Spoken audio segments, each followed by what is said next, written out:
Praise the lord. ఈరోజు దేవుని వాక్యము నుండి యెషయా గ్రంథము 57వ అధ్యాయము 15వ వచనం చదువుకుందాం. వినయము గల వారి ప్రాణమును ఉజ్జీవింపజేయుటకును, నలిగిన వారి ప్రాణమును ఉజ్జీవింపజేయుటకును, వినయము గల వారి యొద్దను దీన మనస్సు గల వారి యొద్దను నివసించుచున్నాను. ఇది దేవుడు చెప్తున్న వాగ్దానం. ఏలియా ప్రవక్త పాత నిబంధన గ్రంథంలో ఎంతో పెద్ద ప్రవక్త.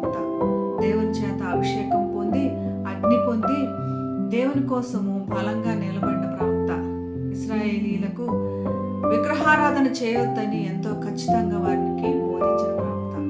ఆకాశం నుండి అగ్ని దిగి వచ్చేటట్లుగా చేసిన ప్రవక్త. మరి ఇటువంటి ప్రవక్త యెజబెలుకు భయపడి మరి తను నివసించిన ప్రాంతం నుంచి దూరంగా పరిగెత్తున్న పరిస్థితి, భయముతో తన ప్రాణము నిలుపుకోవాలన్న పరిస్థితి ఏర్పడింది. మరి ఇటువంటి సమయంలో మరి దేవుడు వదిలిపెట్టాడని అనుకుంటున్నామా? కాదు.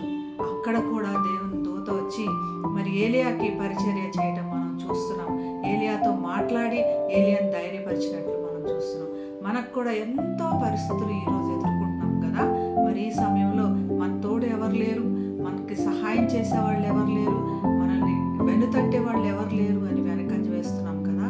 కాదు, మనల్ని ఉజ్జీవింప చేసేవాడు మన దేవుడు. ప్రార్థన చేసుకున్నాం.